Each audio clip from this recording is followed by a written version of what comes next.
लोगों को मेरा प्रणाम।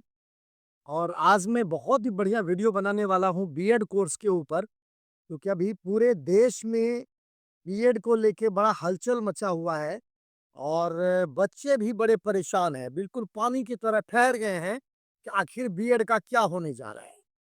चारों तरफ से खबरें आ रही है कि 1 साल का बीएड, 2 साल का बीएड, 4 साल का बीएड। तो बच्चे बड़े कन्फ्यूज़ से हो गए हैं कि आखिर क्या करना चाहिए हमें, कैसे जाएँ? और रही बात जहाँ तक टीचिंग जॉब की, तो आज के डेट में और सरकार जो नई-नई चीज़ें गाइडलाइन लेके आ रही है, तो आज के डेट में ये कह सकते हैं कि टीचिंग की जॉब बहुत अच्छी जॉब है। ईमानदारी का जॉब है, सम्मान का जॉब है। और आजकल तो सरकार ने जो नए नियम बनाए हैं टीचरों के लिए, खास करके बिहार में भी अगर बात करें, तो टीचर को बहुत अच्छी सैलरी भी मिल रही है। बट एक बात मैं यहाँ कहना ज़रूर चाहूँगा, भई मैं उन टीचर की बात नहीं कर रहा, ज़रा ध्यान से सुन लेंगे कि मैं उन टीचर की बात नहीं कर रहा, जिनको नाम तक लिखने में प्रॉब्लम है। और उस तरह के स्टूडेंट जो अब चाह रहे हैं कि मैं भी बीएड कर लूँ, वो बिल्कुल छोड़ दें। ये मैं कहूँगा क्यों? क्योंकि सिर्फ़ और सिर्फ़ वो अपना पैसा वेस्ट करेंगे, इसके अलावा और कुछ नहीं है। सिर्फ़ और सिर्फ़ वो अपना पैसा बर्बाद करेंगे, क्योंकि वो वक़्त था, वो समय थी, जब चल रहा था कि कोई बात नहीं, हम भी बीएड कर लेते हैं, हम भी टीचर लग जाएँगे। और बीएड को लेके पहले इस तरह के लोगों के सामने भावना बनी हुई थी कि कोई अगर बीपीएससी की तैयारी कर रहा है, यूपीएससी कर रहा है, नीट कर रहा है, इंजीनियरिंग की तैयारी कर रहा है और कहीं भी नहीं हुआ, तो फाइनली सोचते थे कि चलो एक काम करते हैं, अब हम बीएड कर लेते हैं। क्योंकि बीएड अगर कर लेंगे तो कहीं न कहीं वैकेंसी निकलेगी और लग जाएँगे। भाई साहब, टाइम बदल गया।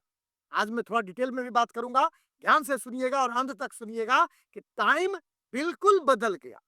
अब वो टाइम नहीं रहा और करने वाले के लिए भी टाइम नहीं रहा कि अगर आपने ढंग से स्टडी नहीं की हुई है और आपको नाम तक लिखने में प्रॉब्लम है, तो मैं अभी से कह देता हूँ आपको कि बिल्कुल भी आप भूल से भी बीएड ना करें। सिर्फ अपने वक़्त की बर्बादी और अपने पैसे की बर्बादी। हाँ, एज़ ए मिशन अगर आपने बीएड को सोचा है, बेहिचक आप कर सकते हैं। जैसा मैंने कहा, सम्मान भी है, इज़्ज़त भी है, पैसा भी है, रेपुटेशन भी है और देश का निर्माता भी कहलाते हैं। भई छोटे-छोटे बच्चों को जब आप शिक्षा देते हैं, तो नेचुरल बात है कि वही बच्चा कल के बड़ा जाके कोई डॉक्टर बनता है, कोई इंजीनियर बनता है, कोई वकील बनता है, कोई आईएएस ऑफिसर बनता है, तो वो सारा देश का जो भविष्य है, वो आप ही के हाथ में होता है। तो समय बदल गया।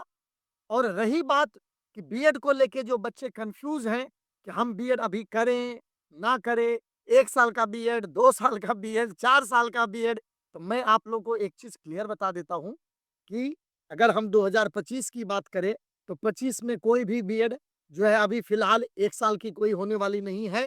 और रही बात, सरकार ने 26 के लिए नोटिफ़िकेशन निकाला है कि हाँ, बीएड जो है कोर्स, तो ये इतना आसान नहीं है, क्योंकि उसके लिए पहले कॉलेजेस खुलेंगे। ऐसा नहीं कि भई सरकार ने ऑर्डर कर दिया और एडमिशन चालू हो गया, ऐसा नहीं होता। पहले अभी सारे, जैसे पूरे ऑल ओवर इंडिया में अप्रोक्सिमेटली 16,000 कॉलेजेस हैं, 16,000 कॉलेज हैं। तो अभी इन 16,000 कॉलेज में वैसे भी 4 साल की कॉलेज खुलने की संभावनाएँ कम है। सरकार ने जो नए गाइडलाइन बनाए हैं, जिसमें 4 ईयर का बीएड होगा, तो उसमें सरकार ने कहा है कि जिनकी मल्टी डिसिप्लिनरी मतलब अगर कोई डिग्री कॉलेज है जहाँ बीए, बीएससी, बीकॉम चल रहा है, तो उन्हीं को ही 4 साल का बीएड मिलेगा। जहाँ भी कोर्सेज़ चल रहे हैं, नॉर्मल बीएड चल रहा है, वहाँ डिग्री कॉलेज जहाँ नहीं है, जहाँ अदर कोर्स नहीं चल रहा है, वहाँ 4 साल का बीएड नहीं चलेगा, पहली बात। दूसरी बात कि जो ऑलरेडी 4 इयर्स बीएड चला रहे हैं, जो कॉलेज खोलेंगे या थोड़े बहुत कॉलेज चल रहे हैं, तो उन्हीं को ही 1 साल का बीएड मिलेगा। यानी पहले तो 4 ईयर बीएड खुलेंगे और उसके बाद 1 साल का बीएड खुलेगा और वो 1 साल के बीएड में जब कॉलेज खुल जाएँगे, उनको एफिलिएशन मिल जाएगा, रिकॉग्निशन मिल जाएगा, जब जाके वो एडमिशन के लिए एलिजिबल होंगे, तब जाके एडमिशन शुरू होगा। रही बात अभी जो कोर्सेज़ सरकार चला रही है, 2 साल का जो कोर्स चल रहा है, ये कोर्स एज़ इट इज़ अभी तो चल ही रहा है। और इसमें जो सारे सिस्टम हैं, जैसे भई अलग-अलग स्टेट का अलग-अलग रूल है। बिहार में एंट्रेंस एग्ज़ाम है, बच्चों को एंट्रेंस क्वालीफाई करना पड़ता है और एंट्रेंस जो क्वालीफाई करता है, वही एडमिशन लेता है। अदर स्टेट, कुछ स्टेट में जैसे यूपी में भी एंट्रेंस है, हरियाणा में एंट्रेंस नहीं है। तो खास करके ये भी चीज़ है, ज़रा ध्यान से सुनेंगे, कि जो सरकार 4 साल का बीएड शुरू कर रही है, ये जो नए प्लान लेके आ रही है, 2 साल, 1 साल, 4 साल का, उसमें सरकार की ये भी प्लानिंग है, वो सेंट्रलाइज एंट्रेंस होगा, यानी सेंट्रल गवर्नमेंट उसकी एंट्रेंस कंडक्ट करेगी। जैसे मेडिकल में नीट का एग्जाम होता है पूरी इंडिया लेवल पे, उसी तरह से सरकार ने प्लानिंग किया है कि भाई सरकार जो है एंट्रेंस जब लेगी तो एंट्रेंस पूरे ऑल ओवर इंडिया का सारे स्टेट्स मिला के एक ही एंट्रेंस का एग्जाम होगा, और इतना आसान भी नहीं होगा। पहली बात तो ये भी है कि जो कॉलेजेस खुलेंगे, जहां जहां मल्टी डिसिप्लिनरी कॉलेज है, वहीं कॉलेज नहीं खुलेंगे, और वहां जब कॉलेज खुलेंगे तो सीटें, नेचुरल बात है कि जितनी कॉलेजेस खुलेंगे उनके बिहाफ पे ही सीटें होगी, और जितनी सीटें होगी उनके अगेंस्ट जो है सेंट्रल गवर्नमेंट एग्जाम कंडक्ट करेगी। और उस तरह से बहुत अच्छा प्रोविजन सरकार लेके आई है, और बहुत हम भी बहुत देखेंगे, बहुत गहराई से देखेंगे उन चीजों को, और बहुत मजा भी आएगा, क्योंकि सिस्टम अगर एजुकेशन का सुधरेगा तभी जाके हमारा भविष्य जो है देश का हमारा अच्छा होगा।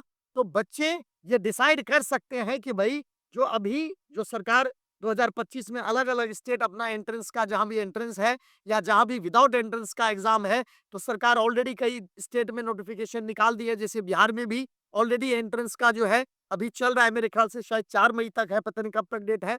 यूपी में भी शायद हो चुका है या पता नहीं होने वाला है, वहां की मुझे डिटेल खबर नहीं है। तो बच्चे अपना अलर्ट रहें, और अभी का जो सिस्टम है, अभी के सिस्टम में कोई चेंजेस नहीं हो रहा है, वो बीएड बिल्कुल वैसे ही चलेगा। बट बच्चों को ये सोचना होगा, समझना होगा कि हमें किस तरह से बीएड कोर्स में एडमिशन लेना है। लेकिन मैं लास्ट में, आखिरी में अपनी वीडियो में ये जरूर कह रहा हूं, खास करके उन बच्चे को, उन पेरेंट्स को जरूर कह रहा हूं कि जो बच्चे कैपेबल नहीं है, क्योंकि मैं देखता हूँ लास्ट ईयर भी बीएड में बिहार के अंदर भी जब इतनी सारी वैकेंसियां आई, तो बहुत सारे बिल्कुल पासा, जिसको बोलते हैं कि पासा ही पलट गया। भाई वो बच्चे जो सोचते थे कुछ नहीं हो रहा, चलो बीएड कर लो, अब वो बच्चे जो बैंक की तैयारी कर रहे हैं, बीपीएससी की तैयारी कर रहे हैं, वो छोड़ के तैयारी, अच्छे स्टूडेंट है, और वो बीएड की तरफ मुड़ रहे हैं, क्योंकि सरकार की, बिहार सरकार की भी जो पॉलिसी है, जिस तरह से वो ले रहे हैं, एग्जाम ले रहे हैं, क्योंकि कहीं भी बीएड करके सिर्फ बीएड कर लेने से कुछ नहीं होगा। बीएड में आपके मार्क्स बेसिस पे जो आपके मेरिट लिस्ट में जो मार्क्स आएंगे वो, प्लस जो आपको सीटीईटी है, एसटीईटी है स्टेट के लेवल से, वो एग्जाम। और हर सरकार ने अपने यहाँ अपॉइंटमेंट के लिए, जैसे बिहार सरकार ने भी बीपीएससी के थ्रू बच्चों का जो टीचर की वैकेंसी निकालती है, तो उस एग्जाम को भी क्वालिफाई करना पड़ेगा। लास्ट में मैं उन लोगों को हाथ जोड़ के विनती करता हूं, जो लोग अपना समय भी बर्बाद करें, पैसे भी बर्बाद करें, उस चीज का कोई फायदा नहीं है। इसलिए मैं लास्ट में बोल रहा हूं कि अगर बीएड करना है तो बिल्कुल अलर्ट हो जाइए, लेकिन बिना सोचे समझे बीएड बिल्कुल भी ना करें। और मेरी वीडियो अगर अच्छी लगी हो तो बिल्कुल चैनल को सब्सक्राइब कर लेंगे, ताकि नई वीडियो बहुत जल्दी हम बीएड के लेके आपके सामने आएंगे। और सरकार जब नोटिफिकेशन निकाल के कॉलेज का फाइल भी खोलती तो उसको भी लेके हम आएंगे आप लोगों के सामने। मेरी बहुत बहुत शुभकामनाएं सब लोगों को। Wish you all the best. Thank you very much.